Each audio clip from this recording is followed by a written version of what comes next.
Suspeita de assassinar a mãe, menina de 11 anos escreveu sobre o namoro em seu diário. A gente vai até matar meus pais para ficar juntinhos. O namorado da jovem, um garoto de 14 anos, confessou à polícia o crime, que ocorreu em 27 de outubro de 2022 em Vila Velha, Espírito Santo. Os dois teriam planejado o crime por cerca de uma semana.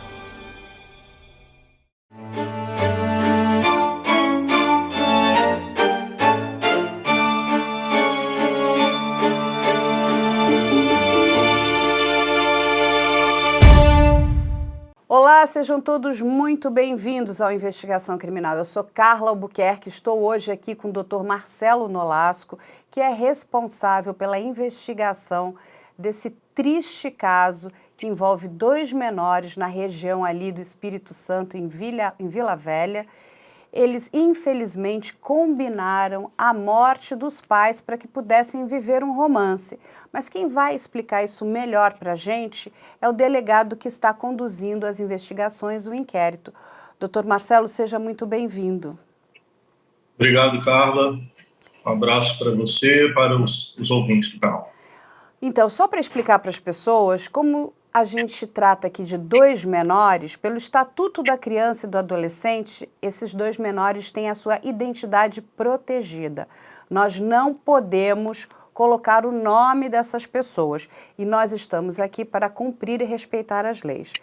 O doutor Marcelo vai nos explicar o que aconteceu naquele dia, né? Aquele dia que deixou todos nós muito chocados, porque nós estamos falando de 2 crianças, na verdade, uma criança menor de 12 anos e um adolescente com 14, é isso, doutor? Carla, foi algo assim absolutamente chocante, inesperado. Eu estou com 23 anos de polícia como delegado e realmente já vi muita atrocidade, mas não nesse grau. Um caso como esse nunca havia passado pela minha carreira e acredito que de muito pouca gente.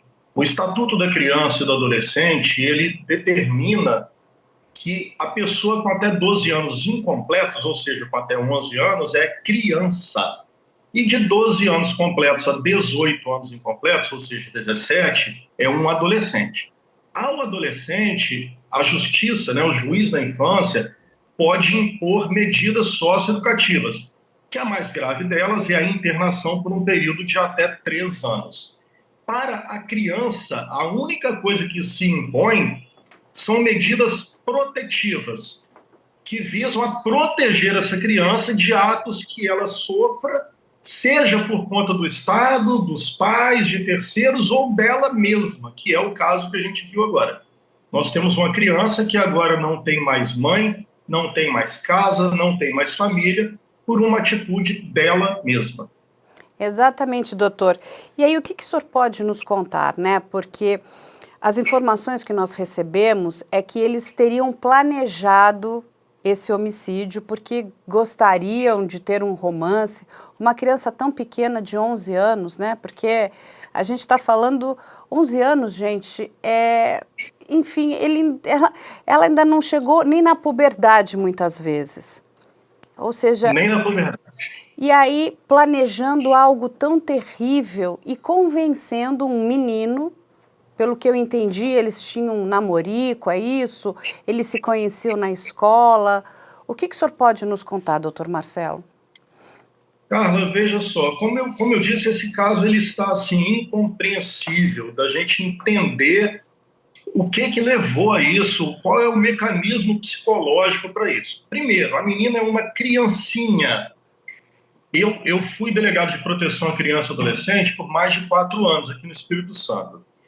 Eu lidei com muitos e muitos e muitos casos de crianças e adolescentes vítimas. Então você via adolescentes que não tinham entrado ainda da puberdade, você via crianças que já haviam entrado, e você via crianças que eram crianças e crianças que, até mesmo pela vivência social delas, já tinham em si uma maturidade daquelas forçadas, né? Uma sexualização precoce, muitas vezes envolvimento com quadrilhas, tráfico de drogas. Então, a pessoa com um jeito de falar, por assim dizer, mais malandro, mais violento. Essa menina não, Carla. Essa menina é realmente uma criança. Fisicamente falando, é uma criança. Ela não entrou nem na puberdade, é pequenininha, magrinha, com voz infantil, jeito de falar infantil. E ela não tinha assim um linguajar ofensivo, nada. Eu usei essa expressão aqui já e para mim foi a que o que mais refletiu o que eu vi naquela menina. Parecia uma criança perdida no shopping, sabe? Parecia uma criança que os pais perderam no shopping, ela estava desnorteada. Doutor, deixa eu só lhe fazer uma pergunta, porque a mãe dessa criança estava num segundo casamento. O pai dessa menina é vivo? Sim, o pai dela é vivo, o pai dela esteve aqui na mesma tarde dos fatos, nos procurou para saber o que havia acontecido. Ele me relatou que ele separou da mãe dessa criança quando a criança tinha 4 para 5 anos de idade. E falou que de lá para cá eles têm muito pouco contato. Parece-me que a relação dele com a mãe da criança era tumultuada quando estavam juntos. E de lá para cá ele não teve muito contato com a criança. Teve contatos esporádicos. Nós fizemos um levantamento de todos os casos, né? Pegamos pelo nosso sistema e levantamos o nome dele, levantamos o nome da falecida para ver conflitos. Vimos um boletim de ocorrência que teve há alguns anos, de uma vez que ele foi pegar a filha para visitar, e nessa questão da entrega da filha, houve uma reclamação de atraso, houve agressões verbais, mas as informações que nós temos de pessoas da vizinhança, de pessoas que conhecem a família, são de que o relacionamento deles era baseado em violência. Mas já sim, já tem muitos anos a separação. É uma separação que já tem aí alguma coisa próxima a 7 anos, algo assim. E essa criança agora, essa menina, ela está com os avós maternos, é isso, doutor? Até onde nós tivemos a última informação por parte do Conselho Tutelar, ela estava abrigada. Tá. Ela estava em um abrigo para sua proteção. E eu vou utilizar para você, Carla, a expressão que eu ouvi da própria família da menina, nos dias que sucederam a esse fato. Falaram que não queriam a ver nem pintada a ouro. Nossa, doutor. Ou seja, estão assim num luto profundo. Na verdade, Carla, nós estamos tratando de uma avó de uma criança, mas nós estamos esquecendo que se trata de uma mãe que teve a filha assassinada. Exatamente, está em profundo luto. Então essa mãe, ela está muito revoltada com a morte da filha.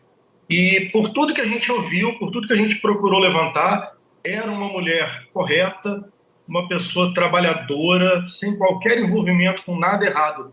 Nós não estamos tratando, Carla, de pessoas envolvidas em crime, seja essa criança, seja a mãe, seja o padrasto.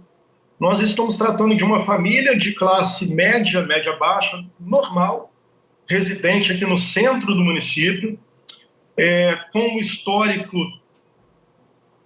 absolutamente normal. Eu conversei com pessoas que para quem esta vítima trabalhou por 15 anos. Então me falaram que era uma pessoa correta, uma mulher honesta, agradável.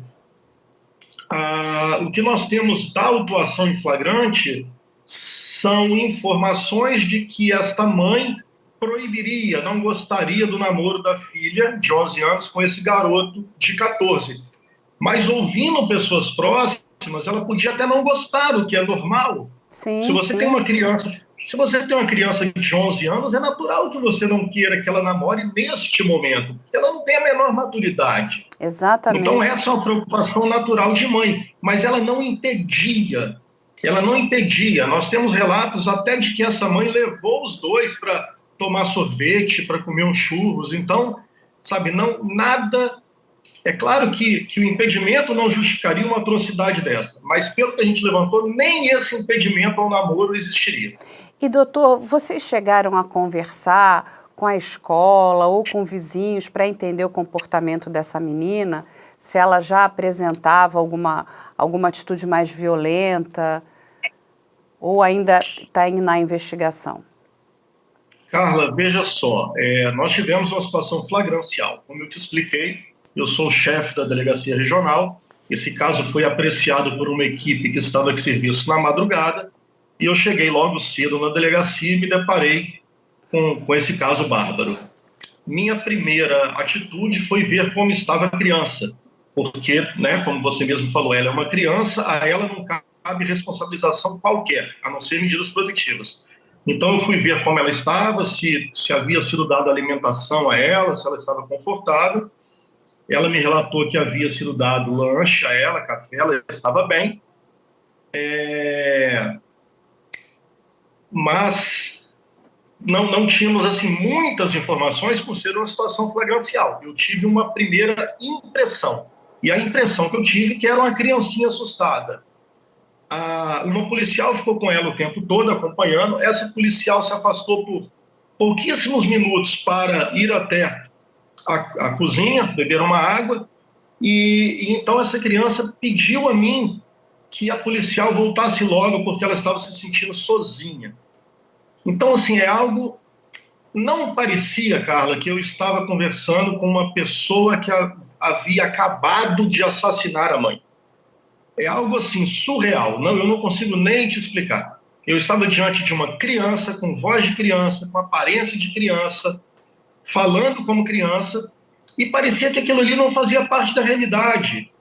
Ela queria a presença da policial que a estava acompanhando durante todo aquele período, porque ela estava se sentindo sozinha, e não falou absolutamente nada. É de se consignar também que essa criança não foi interrogada na delegacia. Sim, sim. Tá? Porque depoimentos de crianças demandam um depoimento especial, Sim. que é feito com apoio de psicólogos, né? Uma equipe preparada. E nós não tínhamos isso na madrugada, então essa criança não foi ouvida. Mas é claro que ela informalmente chegou a comentar alguma coisa com um com o outro, porque ela veio conduzida junto com a ocorrência. Era uma ocorrência de uma mulher morta por um garoto adolescente e por ela. Então eu, pela manhã, sem insistir, sem forçar nada, mas nós chamamos o Conselho Tutelar para poder fazer a entrega dessa criança. E a primeira coisa que o Conselho Tutelar fez foi perguntar pelo pai dela, porque o Conselho precisava dar um destino a essa criança. Sim. O que o Conselho faria? Ou a deixaria brigada, que é uma hipótese menos desejada, ou a entregaria a alguém da família que se dispusesse a ficar com ela. Perguntaram pelo pai, ela disse que não tinha pai. Como nós já sabíamos que ela tinha, eu falei, olha, consta que você tem pai sim. Ela ficou calada, e aí, já que o Conselho estava naquela decisão de para quem entregá-la, eu fui obrigado a falar ao Conselho que havia um relato no depoimento do garoto de 14 anos, havia um relato que esta menina, namoradinha dele, havia comentado com ele que uma das coisas que deixava ela magoada com a mãe é porque ela teria sofrido abuso sexual por parte do pai. E a mãe não teria tomado qualquer providência. Então, com base nisso, o Conselho já descartou deixá-la sob os cuidados do pai por uma questão preventiva. Nós não estamos aqui dizendo que esse abuso aconteceu ou não. É algo que, evidentemente, será apurado agora por uma outra delegacia, que é a DPCA, Proteção à Criança e Adolescente, uma delegacia especializada nisso. Esse fato certamente será apurado, porque certamente no depoimento especial que essa criança presta perante a vara da infância, o Conselho Tutelar, ela irá falar esse fato com mais detalhes.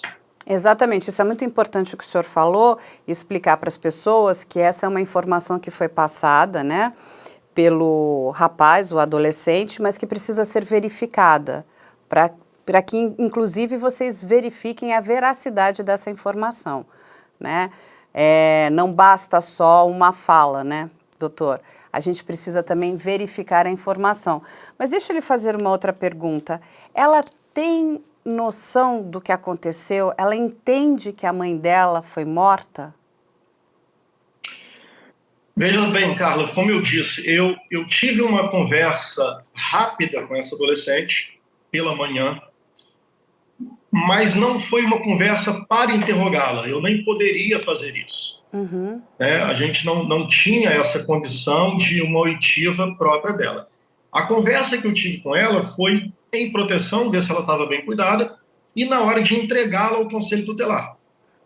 Nesse momento do Conselho Tutelar, que eu narrei essa questão que o namoradinho teria contado, ela acenou com a cabeça e ela concordou. Tá? Ela concordou com a cabeça e uma outra coisa que foi questionado, até mesmo para o Conselho tentar entender o que estava acontecendo, de que ele teria falado que o ato do homicídio se deu pelas mãos dos dois. E nesse momento ela falou que ela teria dado apenas uma facada, que as demais foram pelo namorado. Você me perguntou anteriormente a questão do planejamento. Infelizmente, por mais chocante que isso possa parecer, o que nós temos resultante dos autos é que houve sim um planejamento. Nós temos um diário dessa menina, onde no diário estava escrito 2, 3 dias antes que ela estava apaixonada, amava o namorado também a amava, e que para eles ficarem juntos eles iriam matar os pais dela. Eles teriam combinado isso, que foi o que infelizmente veio a acontecer. Mataram a mãe, ela foi morta a facadas pelas costas em uma emboscada. O garoto estava já escondido dentro da casa, de posse de uma faca que a menina forneceu. Quando a mãe chegou, a mãe havia saído para ir à padaria, alguma coisa assim. Quando a mãe chegou, esse garoto saiu de onde estava escondido e esfaqueou essa mulher pelas costas várias vezes na região do pescoço. E, pelo que ele narra e ela também admitiu, ela também se apoderou da faca e cometeu junto esse ato. Aí você me pergunta, mas ela parecia alguém que teria feito isso? Ela parecia saber? Carla, parecia que não havia acontecido nada. A única coisa que essa menina me pediu, várias vezes, pediu a mim e pediu ao Conselho Tutelar, que ela queria ficar na companhia do namorado, ela queria ficar com ele, queria vê-lo, queria dizer que o amava, queria abraçá-lo. O Conselho negou, evidentemente, eu neguei, aconselhei ao Conselho que não permitisse, porque era um casal que havia acabado de cometer um homicídio, e como você vai deixar esses jovens ficarem juntos ali, abraçadinhos? Não tinha o menor cabimento, lógico, né, racionalmente falando. Mas ela não entendia isso. Ela questionava por que ela não poderia ficar com ele. E na cabeça dela, como ela estava em uma salinha na companhia de um policial, sendo cuidada, alimentada, ele também estaria numa salinha ao lado, sendo cuidado e alimentado. Ela não fazia a menor ideia, a menor noção de que ele foi autuado em flagrante por um ato infracional assemelhado ao homicídio e que ele ia ser mandado para o sistema socioeducativo. Era como se eles tivessem eliminado a mãe e vida que segue, o plano deles continuaria, iriam namorar da forma que melhor quisessem. É uma coisa que não dá para entender. É muito não dá para frio, entender. doutor, isso, né? Um comportamento estranho, um comportamento Muito estranho, frio. muito estranho. E aí é o que eu digo que já me questionaram. Já me questionaram o seguinte, essa menina, ela estava... se eu senti que ela estava fria, calculista, aí é que eu te digo, Carla, não. Me parecia uma criança assustada. Me parecia mais alguém que não tinha consequência dos atos que cometeu do que alguém que friamente planejou um ato. Eu vou usar como exemplo para que as pessoas me entendam melhor o que eu estou falando. Nós tivemos um caso emblemático no Brasil, todo mundo conhece, que é o da Susana von Richthofen, Exatamente. que matou os pais com o auxílio do namorado, né? O namorado E do irmão, do irmão namorado. dele. Essa menina, Suzane, ela já tinha mais de 18 anos. Ela já era maior de idade, ela já era uma jovem adulta. O namorado dela, a mesma coisa. O outro autor, a mesma coisa. Ela era filha de uma família riquíssima, onde ela planejava herdar a fortuna dos pais para então viver como melhor entendesse em companhia deste namorado.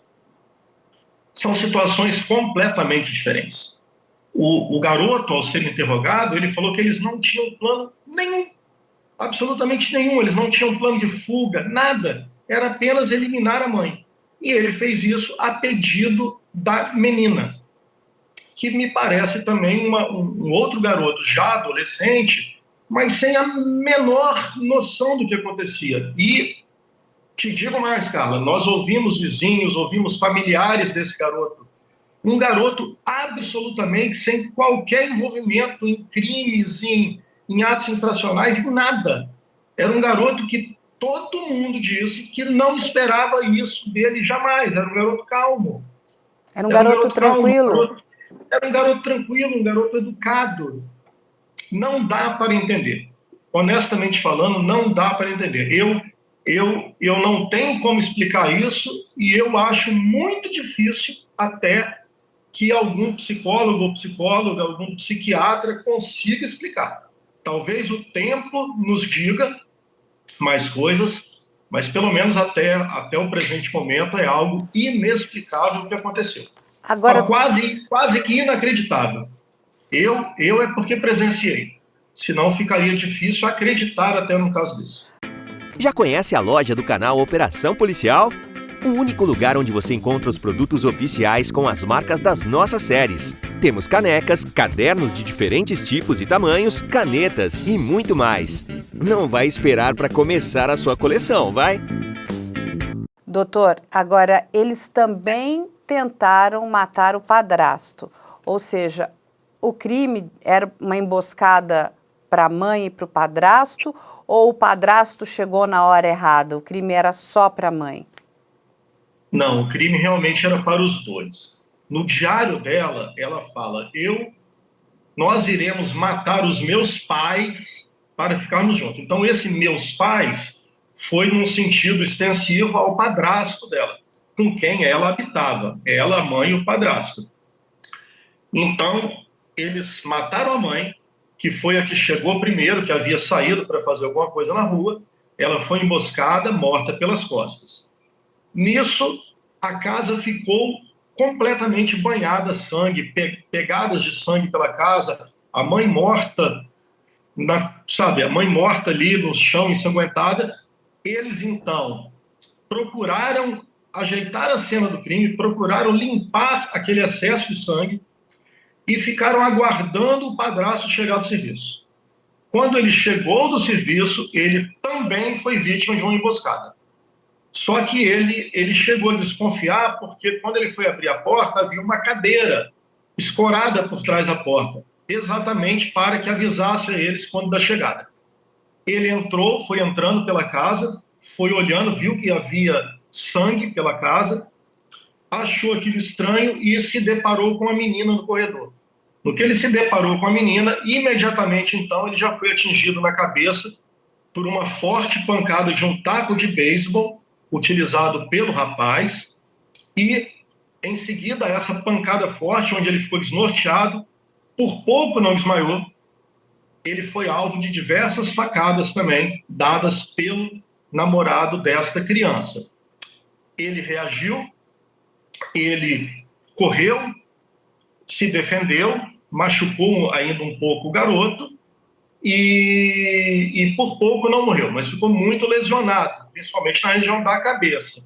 E relatos que nós temos aí já de vizinhos, de policiais que atenderam a ocorrência no local, a polícia militar, são de que a criança teria gritado para a vizinhança de que o padrasto teria matado a mãe dela.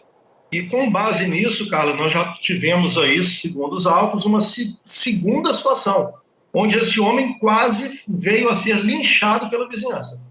Porque o padrão, eu digo padrão de uma forma triste de dizer, mas o padrão que nós temos na sociedade são homens matando as suas companheiras.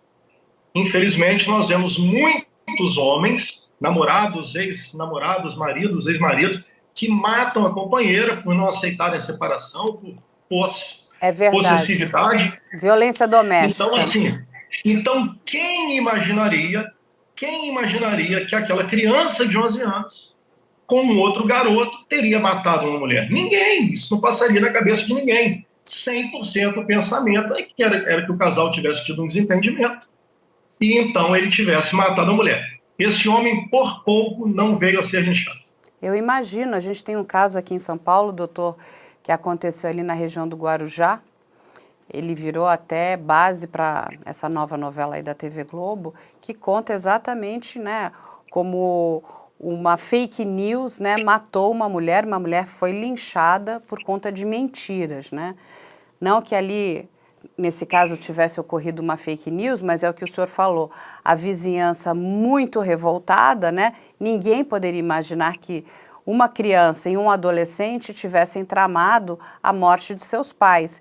E como o senhor muito bem levantou aqui também, a questão de violência doméstica está muito grave na nossa sociedade. Então, o número de feminicídios vem aumentando muito. Então, o que se imagina nesse primeiro momento é que esse homem teria matado a sua companheira. Mas, doutor, deixa eu lhe fazer uma pergunta. Como está o padrasto, esse senhor? Ele passa bem? O senhor esteve com ele? Estive com ele no dia seguinte aos fatos. Ele foi internado no hospital para receber os primeiros cuidados e, posteriormente, mais no período da tarde, ele veio aqui na delegacia, né, ao ter alta, trouxeram ele até a gente. Ele foi ouvido também nesse mesmo procedimento, ele relatou todos os fatos, como aconteceu. O relato dele bate com o relato do adolescente, sempre assim, lembrando que o relato da criança foi meramente informal, a criança não foi ouvida formalmente, mas basicamente ela concorda, né, que eles planejaram o homicídio. Ele está bem, ele está bem. Ele usou uma expressão, ele diz que por fora ele estava machucado, muito machucado, mas que por dentro, na alma, ele estava destruído e achava que demoraria muito a se reconstruir. Eu imagino. Ele tinha filhos com essa mulher, doutor? Ou só tinham essa menina?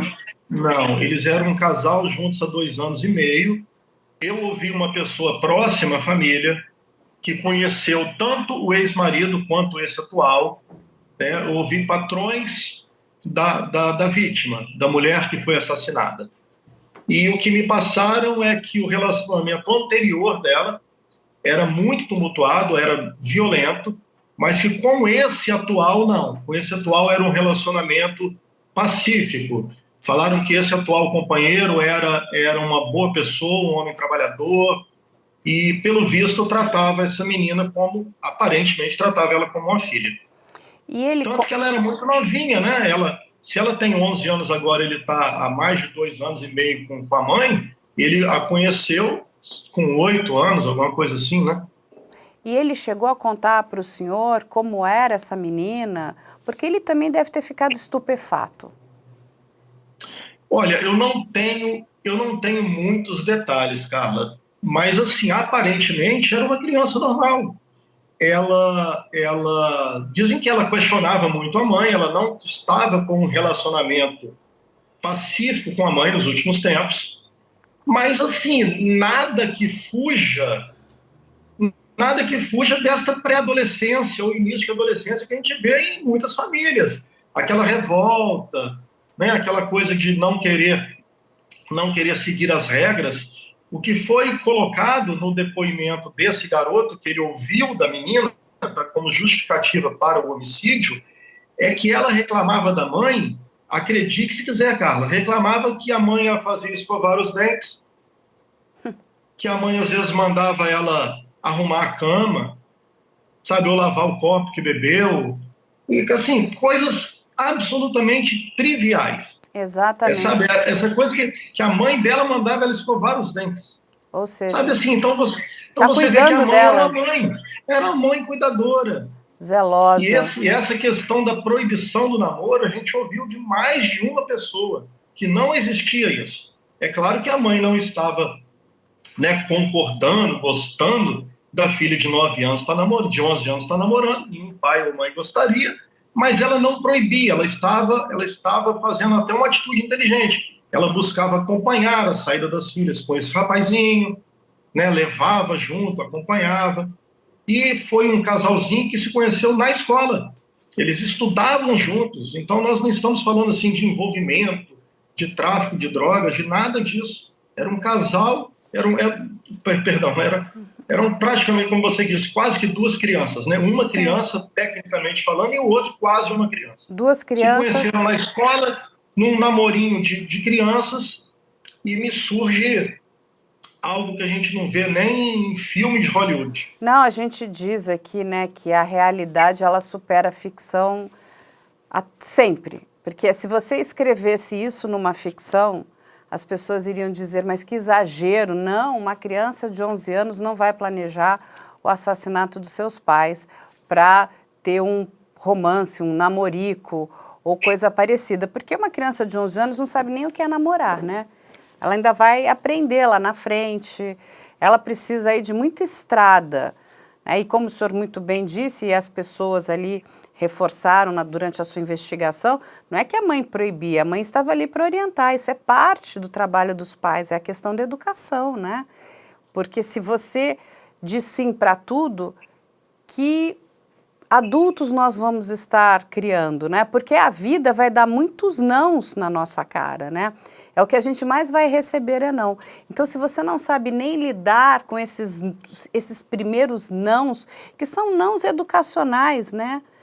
São aqueles nãos que vêm com carinho, que vêm com amor, né? Explicando, olha, ainda não é o momento, tem coisas que você ainda precisa, né, aprender na sua vida.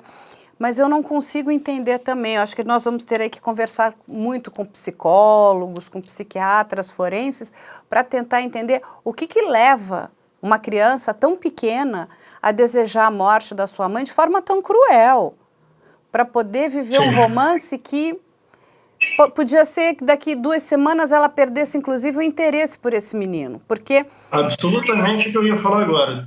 Uma coisa que provavelmente não duraria 3 meses no que a gente está acostumado a ver, né? Ou vice-versa, esse menino também perderia o interesse por essa menina.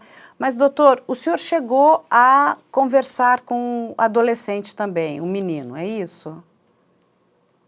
Carla, o adolescente, eu evitei ter que reinquiri-lo. Porque é aquela coisa, ele tem 14 anos apenas, por mais que tivesse cometido o ato bárbaro que cometeu, mas nós temos que visar cumprir o que o Estatuto determina. Então, essa questão de revitimização, no caso, o interrogatório é algo que é necessário ser feito, claro, foi feito devidamente acompanhado, com toda obediência às regras, mas ele já havia sido interrogado. Como ele já havia sido interrogado e o interrogatório dele estava muito rico, eu preferi não reinquiri-lo. Eu preferi analisar o interrogatório dele, que já constava tudo o que havia para as informações necessárias. Então, eu não cheguei a conversar novamente com esse garoto. O que nós fizemos foi, o mais rápido possível, encaminhá-lo ao sistema socioeducativo, né, que nós temos aqui. Essas crianças não ficam em delegacia, ela ficou na delegacia em uma cela reservada para adolescente, própria que nós temos, especificamente para autuação em flagrante. E então ele é imediatamente encaminhado para o sistema socioeducativo, onde, né, serão adotadas as demais medidas. Ele certamente vai sofrer um processo pela vara da infância e do adolescente, e pela gravidade do crime, a gente, né, imagina que o desfecho seja uma internação, que esse garoto fique internado. Imaginamos. A menina, a criança, ela ficou aqui apenas pelo tempo necessário para o conselho tutelar vir buscar. Logo pela manhã, no dia seguinte, o conselho veio, uma conselheira, um conselheiro, a levaram no carro do conselho. Tivemos toda a cautela para evitar que a imprensa pudesse filmar. Mesmo a imprensa tem o bom senso, sabe que não pode, mas nós temos que fazer a nossa parte de evitar. Então, a cobrimos com uma toalha, ela foi levada até o carro e foi levada para o conselho, né, para ser abrigada, já que a família não quis recebê-la. E ela agora certamente será ouvida em juízo para a sua proteção, para a aplicação daquelas medidas protetivas que estão previstas no Estatuto da Criança e do Adolescente. Né? Entre essas medidas protetivas, nós temos a possibilidade de colocação numa família substituta, por exemplo.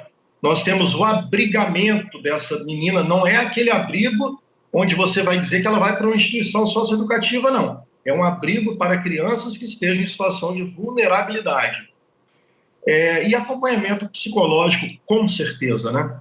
Com certeza vai haver um trabalho muito grande para se entender o que aconteceu e se tentar consertar essa mente. Você quer ser membro do nosso canal? Confira agora os níveis disponíveis para vocês. Lembrando que você pode evoluir sempre. Nível Prata. Além de emojis e selos exclusivos, você terá acesso a cenas extras, vídeos só para membros e conteúdo antecipado. E também terá direito de vir conhecer nosso estúdio e acompanhar pessoalmente uma gravação. Nível Ouro. Você terá direito a todos os benefícios do nível Prata, mais acesso a entrevistas ao vivo pelo YouTube, prioridade na fila para visitar nosso estúdio e brindes a cada 6 meses de assinatura. Nível Platina. Além de tudo isso que já falamos, você sempre terá suas perguntas respondidas durante o programa e seu nome citado em agradecimento. Incrível, né? Sendo membro, você também ajuda o nosso canal a continuar sendo independente e trazendo informações de qualidade para vocês. Já escolha o seu nível e venha participar do nosso time.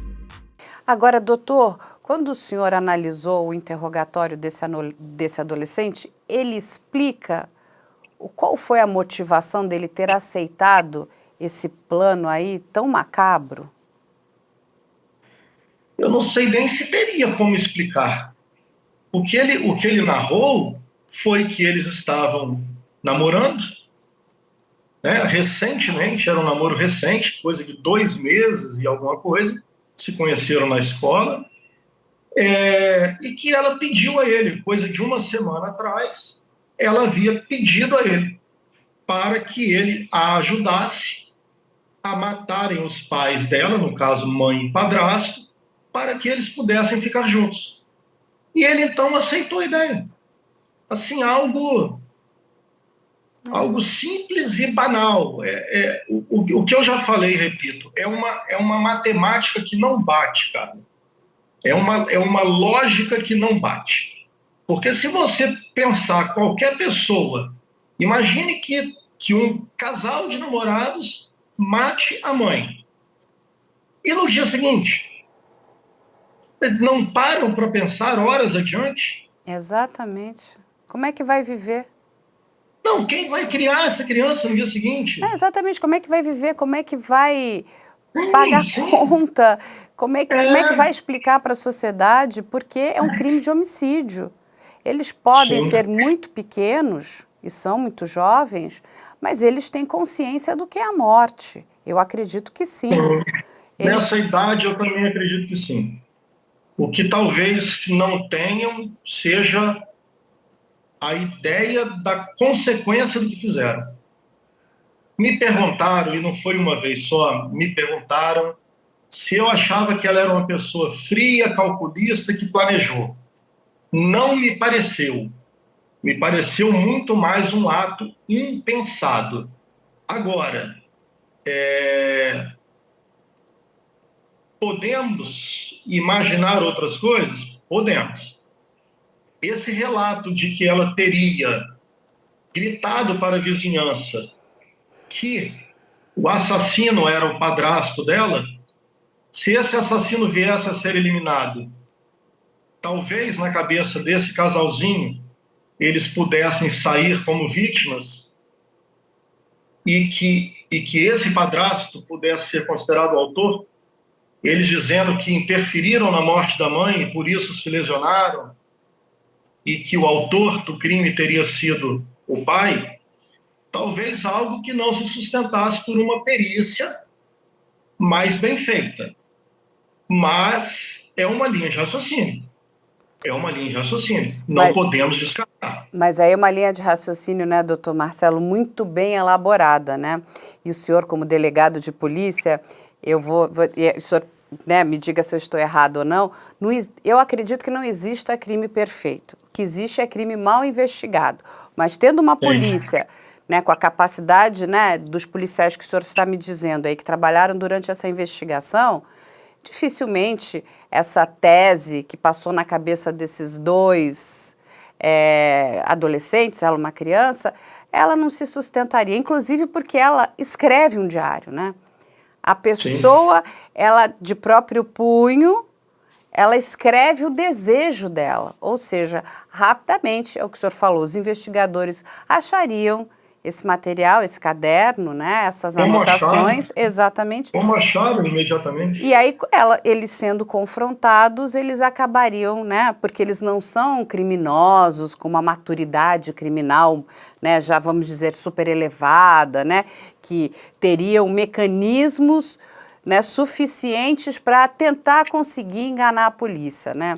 Assim, realmente são duas crianças, eu vou dizer o seguinte, ruins, porque se para você viver um amor, você precisa matar alguém, é que a maldade está dentro de você, né? É uma coisa que você está colocando ali para fora.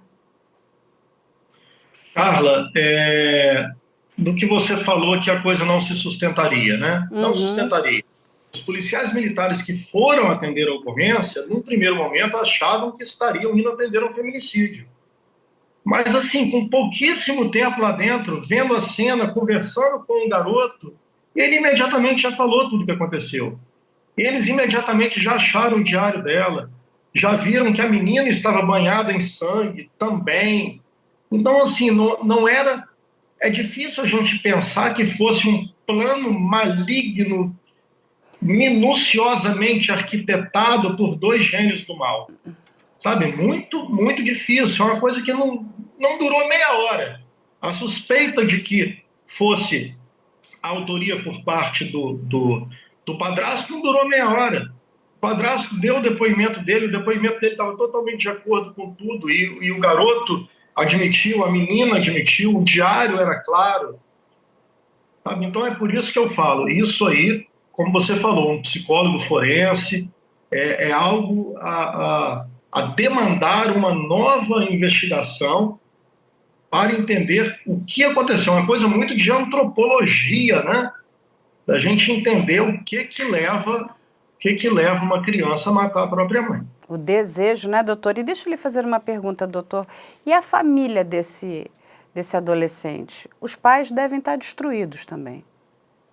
A família dele esteve aqui no dia, né, logo após a autuação. A família dele veio e todo mundo chocado. Todo mundo chocado. Não esperavam isso do garoto nunca. Por isso que as pessoas envolvidas estão realmente atribuindo a arquitetura dessa morte, o pedido da morte, à menina. E o garoto meramente teria aderido, porque não era o perfil dele isso aí.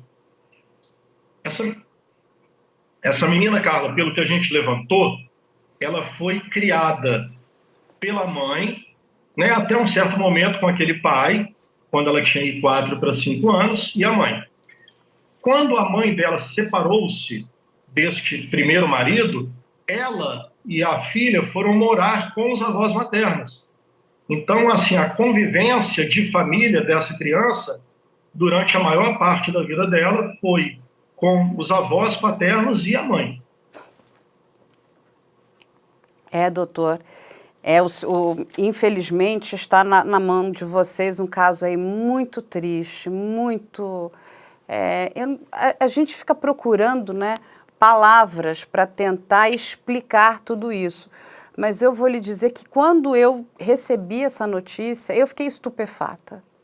Eu fiquei estupefata porque um filho matar um pai já é duro demais. O senhor trouxe o caso aí da Suzane von Richthofen, né, que fez o que fez, uma mulher já adulta. Agora, uma criança que inclusive precisa muito dos pais para poder caminhar na adolescência até chegar na vida adulta, né?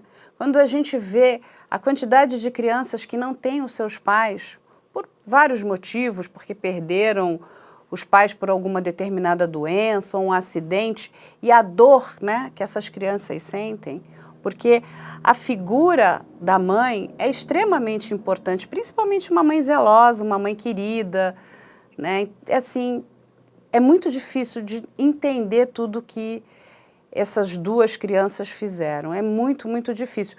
A primeira resposta é para a família dessa mulher, né? Para a mãe dessa mulher, que deve estar num sofrimento profundo.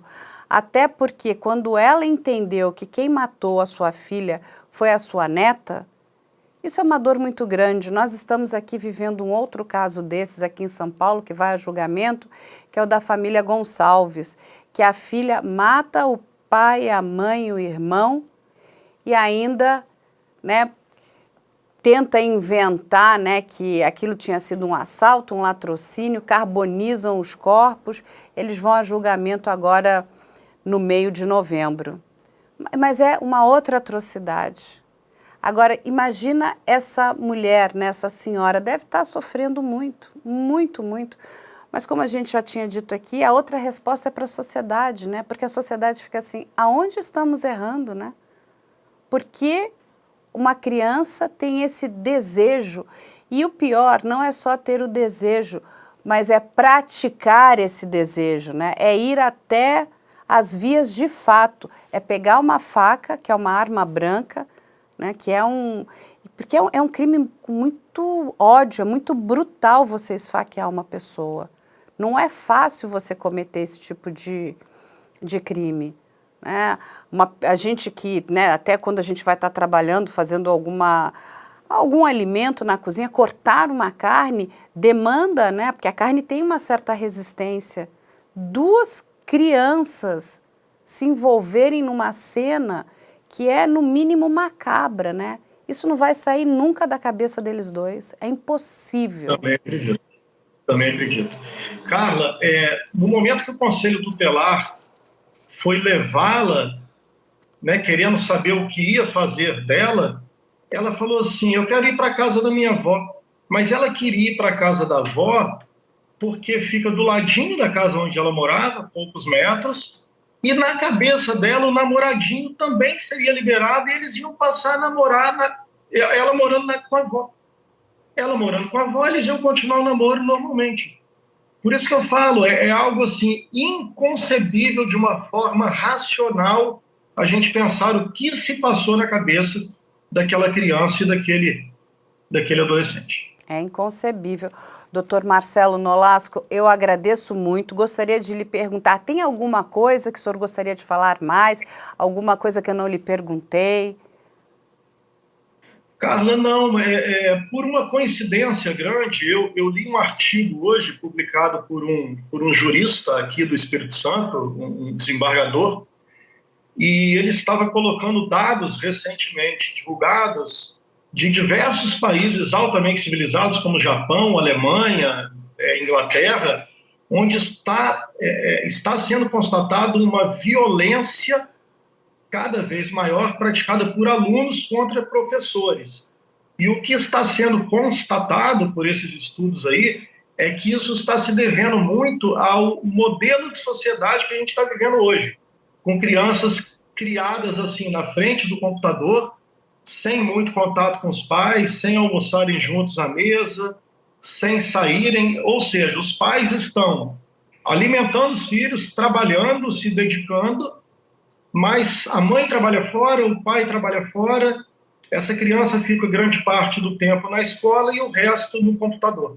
Então são famílias que estão desconstruindo, não estão construindo esse laço familiar que as nossas gerações anteriores sempre tiveram com os pais. Talvez isso seja uma explicação, um enfraquecimento de laços de fraternidade entre pais e filhos. Não, o senhor tem toda a razão. Esses laços afetivos, eles acabam sendo enfraquecidos. E nós precisamos repensar que sociedade nós queremos, né, criar, porque está tudo errado, né? A gente está precisando, acho que, se reinventar, a gente está precisando parar. Concordo plenamente com o senhor que, enfim, os pais estão precisando hoje cada dia mais trabalhar, né? Porque nós vivemos nessa sociedade do consumo, do imediatismo, que a gente precisa fornecer tudo para os nossos filhos e nós não estamos fornecendo a coisa mais importante, que talvez seja o amor verdadeiro, o carinho, a atenção, aquele tempo qualificado junto com os nossos filhos. Não adianta só dar coisas materiais, né? Nós precisamos dar o nosso tempo também, porque senão nós vamos cada vez criar esse tipo de ser humano que não tem essa empatia, né? Que eles estão... A vida não vale nada, o professor não vale nada, a mãe não vale nada. Que a gente está criando uma sociedade muito doente, muito doente. E sabe o que é pior? O que é mais triste? Que tudo vira caso de polícia. A polícia tem que resolver hoje praticamente tudo, porque não sabemos, né, como lidar com essas questões. Não adianta chegar agora e pedir, olha, agora resolve. Não tem mais o que resolver. Ninguém traz a vida dessa mulher de volta. Ninguém traz, né? A polícia está lá fazendo todo o trabalho dela de investigação, cuidando do inquérito, mas a polícia não pode trazer a vida dessa mulher. A gente tem que entender o que nós temos que fazer para que essas coisas não aconteçam, né? É parar para repensar.